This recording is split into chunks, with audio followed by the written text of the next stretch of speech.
Students, मैं दोस्तों सिंह एक बार फिर आपका आर्य पब्लिक स्कूल ऑनलाइन क्लासेज में हार्दिक स्वागत करता हूं। बात चल रही थी 11th और 12th क्लास के आर्टिकल टॉपिक की, जो लॉन्ग कंपोजिशन है। मैंने कहा इसके बारे में मैंने बताया था कि 11th जो है वो 10 नंबर का क्वेश्चन बनता है 11th क्लास के लिए, 12th के लिए 7 नंबर का क्वेश्चन बनता है।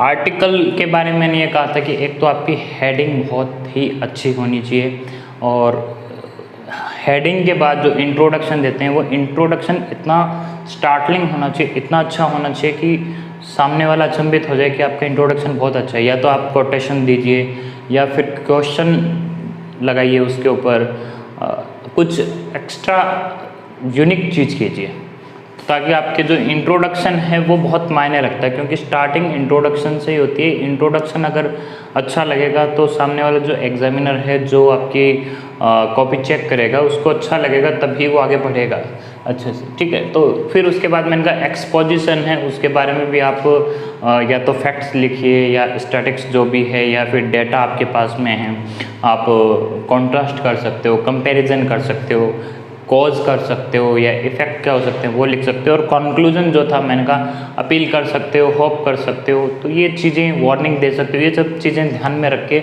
आप आर्टिकल लिखना है। आर्टिकल लिखना है। आज हम बात करते हैं, अब जो क्वेश्चन बना रहे हैं हम योगा के ऊपर।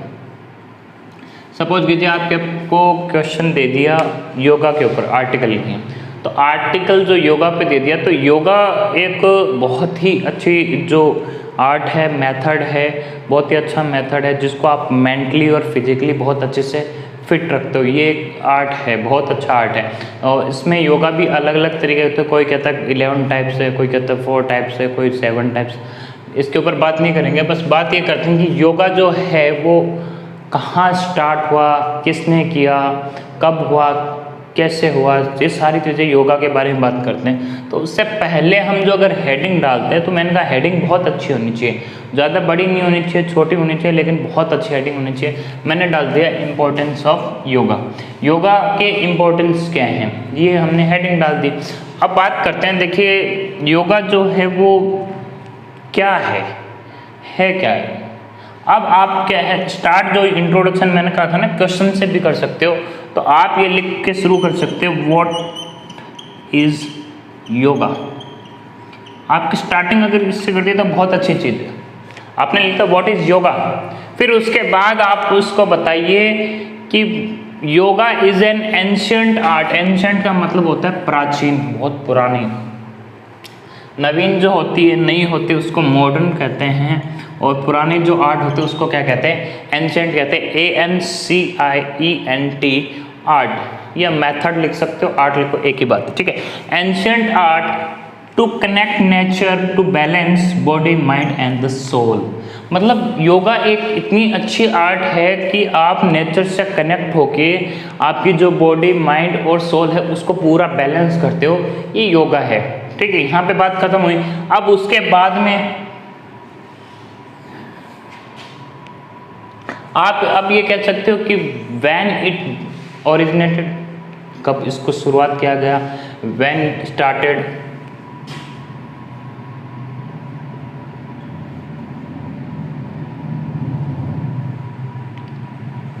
व्हेन इट ओरिजिनेटेड मतलब इसको शुरुआत कब की गई थी, ये कब शुरू हुआ था, कैसे हुआ। तो ये इसके बारे में, योगा के बारे में कहा जाता है कि 6000 साल पहले एक सबसे पहले जो योगा गुरु थे, तो पहले योगा जो गुरु थे वो शिवा नाम के योगा गुरु थे। उन्होंने आज से 6000 साल पहले योग शुरुआत की थी। ठीक है, तो आपका क्वेश्चन हुआ व्हेन इट ओरिजिनेटेड या व्हेन इट स्टार्टेड, जो भी है। ठीक, फिर आप ये लिख सकते हो कि जो शिवा, जो फर्स्ट योगी है, योगी Shiva started around 6000 years ago in India. मतलब कहते हैं कि योगा की जो शुरुआत हुई थी वो इंडिया से हुई थी, इंडिया की देन है 6000 साल पहले। ठीक है, फिर उसके बाद में आप अपने पहले आपका क्वेश्चन बन गया ये, फिर दूसरा, अब आपका ये कंप्लीट हो गया है, मतलब इंट्रोडक्शन कंप्लीट हो गया। अब आप क्या करते हो, अब आप आते हो एक्सपोजिशन में। एक्सपोजिशन में आप इसके बारे में लिखते हो कि योगा जो क्या है एज फिजिकल एक्सरसाइज होती है, उसमें मेडिटेशन भी आता है। मतलब योगा में क्या क्या आता है, योगा में क्या होता है कि जैसे आप प्राणायाम करते हो, है ना, आसन वगैरह करते हो, इसमें होता क्या है, प्राणायाम करते हो उसमें फिजिकल एक्सरसाइज होती है, आसन लगाते हो या फिर ध्यान केंद्रित करते हो उसमें मेडिटेशन का काम होता है, माइंड जो होता है बहुत अच्छे से कंट्रोल होता है, फिजिकली एक्सरसाइज होती है जिससे आपकी बॉडी एकदम फिट रहती है योगा, ठीक है। फिर उसके बाद में ये कहा जाता है कि yoga is a boon to be physically and mentally fit. Yoga एक क्या है, वरदान है। योगा क्या है, एक वरदान है जो क्या है, फिजिकली और मेंटली फिट करने के लिए एक बहुत अच्छा वरदान है। ये स्टार्ट इंडिया में हुआ था, ठीक है, ये हो गया। अब उसके बाद में ये भी आप लिख सकते हो, इंट्रोडक्शन में लिखो तो इंट्रोडक्शन में, एक्सपोजिशन में लिखो तो एक्सपोजिशन में भी लिख सकते हो कि योगा इंटरनेशनल योगा डे मनाया जाता है।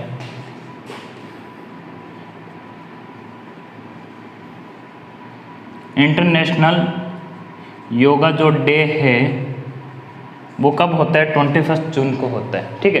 इंटरनेशनल योगा दिवस जो मनाया जाता है, अंतर्राष्ट्रीय योग दिवस जो मनाया जाता है वो 21 जून को। ये आपका एक्सपोजिशन में एक लाइन और बनती है। अब आपका ये भी बना सकते हो कि हमारे इंडिया में जो हैं बाबा रामदेव हैं, योग सिखाते हैं, ठीक है। बाबा रामदेव जो हैं योगा सिखाते हैं और ये ना केवल इंडिया में बल्कि अब्रॉड, मतलब अब्रॉड अदर कंट्रीज़ में भी सिखाते हैं, कैंप लगाते हैं अलग अलग। तो आप लिख सकते हो कि स्वामी बाबा रामदेव या स्वामी रामदेव जो भी हैं, बाबा रामदेव जी हैं, वो क्या है, कैंप लगाते हैं इंडिया में भी और अदर कंट्रीज़ में भी। ये एक एक्सपोजिशन के बारे में एक चीज़ और हो गई है। आपने योगा के बारे में इंट्रोडक्शन दे दिया, योगा की क्या विशेषता हो सकती है एक्सपोजिशन दे दिया, योगा शुरुआत कौन की थी ये आपने दिया, इंटरनेशनल योगा दिवस बता दिया आपने, बाबा रामदेव के बारे में बता दिया कि भी बाबा रामदेव योगा सिखाते हैं ना केवल इंडिया में बाहर भी, ठीक है। फिर उसके बाद में जो कंक्लूजन आता है, कंक्लूजन आप ये करते हो कि एक अपील होती है। अपील ये होती है कि भाई हर स्कूल में, अब देखो आजकल क्या है कि योगा टीचर की आजकल क्या है कि अब आगे कहा जा रहा है कि योगा टीचर की कोई वैकेंसी है कि हर स्कूल में योगा टीचर रखा जाएगा। बहुत अच्छी चीज़ है, होना भी चाहिए। तो अब क्या है कि आप अपील कर सकते हो कि भाई हर स्कूल में योगा टीचर होना चाहिए और या अलग अलग जगह कैंप लगवाना चाहिए जितना ज़्यादा हो सके योगा के बारे में, क्योंकि ये जो हमारी जो डेली लाइफ है बहुत बिजी लाइफ होती है, उसमें हम फिजिक को और माइंड को बिल्कुल टाइम नहीं दे पाते, जिससे हमारे स्वास्थ्य बहुत ख़राब हो जाता है। ये एक क्या है, बून है, मैंने बताया था बून है, वरदान है हमारे लिए योगा की। हमारी जो डेली टू डेली लाइफ है, जो बहुत बिजी लाइफ है, उसको अगर आप एकदम सही तरीके से चला सकते हो तो ये क्या है, योगा ही एक ऐसा वरदान है, ठीक है। फिर उसके बाद में आपका जो कंक्लूजन है, कंक्लूजन आप बता सकते हो कि योगा हमें बिल्कुल, आप जो गुरु हैं उसके अकॉर्डिंग, निर्देश के अकॉर्डिंग करना चाहिए। बिल्कुल हर एक के लिए सेफ है, लेकिन कुछ योगा कौन कर सकता है कौन नहीं कर सकता ये योगा गुरु ही बता सकता है, मतलब जो योगा के टीचर है वही बता सकते हैं। तो आप अपील कर सकते हो कि योगा कीजिए, बिल्कुल एकदम जो गाइडलाइन जो योगा की होती है कि योगा इस तरीके से करना चाहिए, जो योगा करने का तरीका है बिल्कुल उसको तरीके को फॉलो करके ही कीजिए, ऐसे योगा नहीं किया जा सकता। तो योगा का जो करने का तरीका है ये कि ये एक तो ये लाइन होगी, एक ये है कि स्कूल में या अदर जो इंस्टीट्यूट हैं उनमें योगा टीचर होना चाहिए और जितना ज़्यादा हो सकते हैं हमें योगा के ऊपर अवेयरनेस बढ़ानी चाहिए। ये कुछ 2-3 अपील आप कंक्लूजन में लिख के ख़त्म कर सकते हैं। ये आपका इम्पोर्टेंस ऑफ योगा का अंत है। इसमें स्पेशली बहुत अच्छी चीज़ जो है वो है, एक तो है बहुत कम जने जानते हैं कि योगी जो शिवा थे उन्होंने क्या है शुरुआत की थी, 6000 साल पहले की बात है। और ये बहुत अच्छी है, ये एक आंकड़ा जो है, मैंने कहा था ना एक्सपोजिशन में आप आंकड़ा जरूर लिखिए अगर आपको याद हो तो बहुत अच्छी बात है। 21 जून को इंटरनेशनल योगा दिवस है, ठीक है। चाइल्ड लेबर का कहा था, तो चाइल्ड लेबर को रोकने के लिए जो डे बनाया गया है वो भी आपको याद रहना चाहिए, ठीक है, जैसे योगा कहा गया। फिर उसके बाद में ये मैंने एंशिएंट आर्ट, ये शिवा बताया, 6000 साल पहले का बताया, 21 जून का बताया, बाबा रामदेव का मैंने नाम मेंशन किया है, ठीक है। तो ये सारी चीज़ें क्या है आपको बताइए। अब इसमें क्या है कि आप ये भी लिख सकते हो कि योगा जो है वो क्या है, रेमेडी है, करता है, क्या करता है, उपचार करता है। उपचार के लिए अच्छा वर्ड अगर आप कहते हो कि एक्स्ट्रा चीज़ और क्या हो सकती है, रेमेडी होती है। रेमेडी क्या होती है, उपचार होता है। एक रामबाण भी कहते हैं, पेनेशिया कहते हैं उसको, कि हर बीमारी का इलाज है।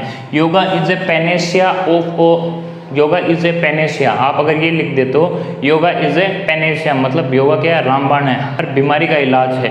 तो आप लिख सकते हो yoga is a Panacea. Panacea का मतलब होता है रामबाण।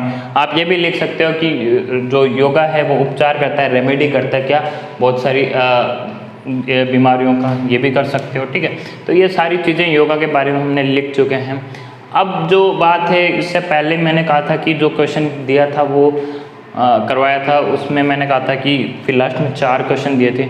अब मैं आपको 4 क्वेश्चन और दे देता हूँ, एक बार इसको देख लीजिए, समझ लीजिए। आपको एक तो योगा का क्वेश्चन बन गया है कि आपको योगा का क्वेश्चन ये बन गया कि इम्पोर्टेंस ऑफ योगा आपको लिखना है। आपको पूरा मैंने मैटर तैयार करके दिया है, बिल्कुल अच्छे से पूरा मैटर तैयार किया है।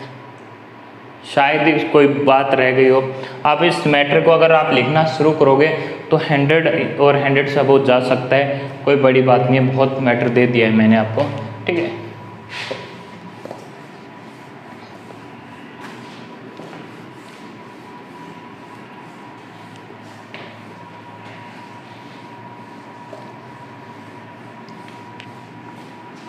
बेटी बचाओ बेटी पढ़ाओ के ऊपर मैंने एक बनाया था वीडियो, उसके अंदर मैंने आपको बहुत सारी चीज़ें बताई थी। वो भी क्या स्कीम थी, किसने चलाई थी, नरेंद्र मोदी ने चलाई थी। इसका भी योगा जो दिवस है, इसको जो सजेस्ट किया था, सजेस्ट करने वाले हमारे नरेंद्र मोदी जी जो प्रधानमंत्री, उन्होंने ही सजेस्ट किया था इंटरनेशनल योगा दिवस 21 जून को बनाने के लिए। फिर जो कमेटी है उन्होंने इसको बना दिया था। ठीक है, अब आपका जो क्वेश्चन है, एक तो योगा के ऊपर हो गया है, ये आपका होमवर्क है। दूसरा जो क्वेश्चन है वो पॉल्यूशन के ऊपर है। किसके ऊपर है, पॉल्यूशन के ऊपर है। थर्ड जो क्वेश्चन है वो है वाटर कंजर्वेशन के ऊपर।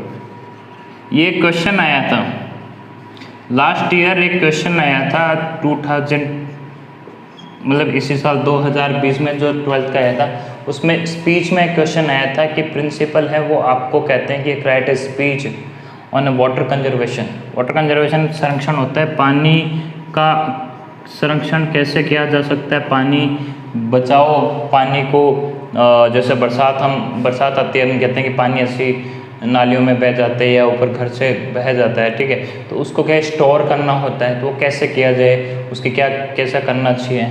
ठीक है, वाटर के बारे में आप अच्छा बहुत कुछ लिख सकते हो। ठीक है, वाटर इज़ लाइफ। ठीक है, without water we can not think our life, है ना। बहुत सी चीज़ें हैं वाटर के बारे में, मतलब हम इमेजिन भी नहीं कर सकते कि बिना पानी के हम जिंदा रह सकते हैं। ठीक है, तो ये सारी चीज़ें हैं वाटर के लिए। फोर्थ है जो नॉर्मल टॉपिक है वो है कंप्यूटर एजुकेशन।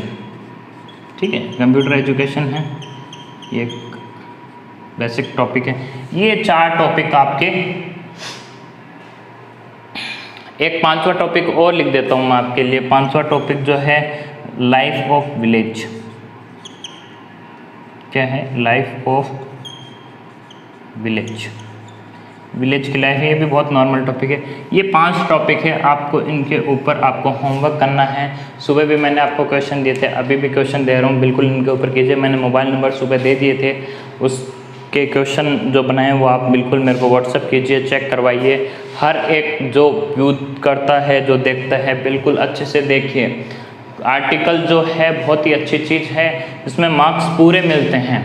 लोगों को ये भ्रम है, इल्यूज़न है, ये बहुत बड़ा इल्यूज़न है कि हमें सर नंबर नहीं मिलते। बिल्कुल नंबर मिलेंगे, अगर आपको जिस हिसाब से मैंने बताया है उस हिसाब से अगर आप परफॉर्म करते हो तो आपको पूरा नंबर मिलेगा। एग्जामिनर हर हाल में आपको नंबर देगा। क्योंकि आप अगर कुछ यूनिक अगर चीज़ लिख के आते हो, एक्स्ट्रा कुछ चीज़ लिख के आते हो, मैंने कहा आपको एक बनाने का तरीका होता है। मैंने ये आपको ये भी कहा था कि कम से कम 2 से 3 पैराग्राफ में आप आर्टिकल लिखिए। अगर 100 वर्ड्स का लिख रहे हो, 100 वर्ड्स का लिख रहे हो, तो 2 से 3 पैराग्राफ बिल्कुल बनाइए। अगर 3 पैराग्राफ बनाते हो तो बहुत अच्छी चीज़ है, क्योंकि पहला पैराग्राफ है वो इंट्रोडक्शन है, दूसरा एक्सपोजिशन है, एक्सपोजिशन का मतलब होता है विस्तार करना, थर्ड है कंक्लूजन, कंक्लूजन होता है निष्कर्ष। तो तीनों पैराग्राफ अगर आप बना के लिख के आते हो तो आपके लिए क्या है कि एक बहुत ही अच्छी प्रेजेंटेशन है, प्रेजेंटेशन बहुत अच्छी रहती है। उसके अंदर पहले में इंट्रोडक्शन आपने इतना अच्छा दे दिया तो वहीं पे ही आपका क्या है कि मार्किंग समझ लो कि प्लस में शुरू हो गई। इंट्रोडक्शन अगर शानदार दे दिया तो वहीं से मार्किंग शुरुआत हो जाती है। फिर एक्सपोजिशन में क्या होता है, कुछ चीज़ें ऐसी होती है कि या तो डेटा अगर आपको याद हो तो वो बहुत मायने रखता है, तो वो क्या हो जाता है कि सोने पे सुहागा होता है। सोने पे सुहागे को क्या कहते हैं? Icing on the cake, icing on the cake. ये देखो, ये जो चीज़ें मैं बता रहा हूँ, आइसिंग ऑन द केक, सोने पे सुहागा, ये कहीं ना कहीं मतलब क्या है कि आपकी कहीं ना कहीं काम जरूर आएगा। आप आर्टिकल लिखे या स्पीच लिखे, कुछ भी लिखे, कहीं ना कहीं आपको ये काम जरूर आ जाएगा, बिल्कुल काम आएगा। ये जो ईडियम है, इसको ईडियम कहते हैं, मुहावरा जो हिंदी में कहते हैं, आइसिंग ऑन द केक, सोने पे सुहागा, ठीक है। तो ये जो चीज़ें आप कंपोजिशन में शॉर्ट या लॉन्ग में लिखते हो, में चीज़ें काम आ जाती है। वोकेबलरी जो मैं कहता हूँ हमेशा कि बहुत काम की चीज़ होती है वोकेबलरी, तो इसमें जितना आप ज़्यादा यूज कर सकते हो कर लीजिए, बिल्कुल मुझसे डिस्कस कीजिए, ठीक है। आपके ये क्वेश्चन हैं, आप बिल्कुल ये कीजिए। नेक्स्ट जो टॉपिक होगा ये आर्टिकल 11th और 12th क्लास दोनों के लिए है, ठीक है। अब नेक्स्ट जो होगा वो या तो रिपोर्ट होगा या स्पीच होगा, वो दोनों ही कोशिश करूँगा स्पीच होगा, क्योंकि आर्टिकल और स्पीच क्या है 12th क्लास में चॉइस में क्वेश्चन आता है। रिपोर्ट, आर्टिकल, रिपोर्ट और स्पीच क्या होता है 11th में आते हैं चॉइस का क्वेश्चन। तो स्पीच करवा दूंगा या फिर रिपोर्ट करवा दूंगा, कोई भी करवा सकता हूँ, ठीक है। बिल्कुल तैयार रहिए, ठीक है। जैसा भी चल रहा है समय, जैसा भी चल रहा है आपके लिए सही है, क्यों नहीं है, जो भी है, लेकिन आप बिल्कुल वीडियो देखिए, बार बार देखिए और उसको पूरा अच्छे से देख के अच्छे से फीडबैक दीजिए। Thank you, thanks for watching.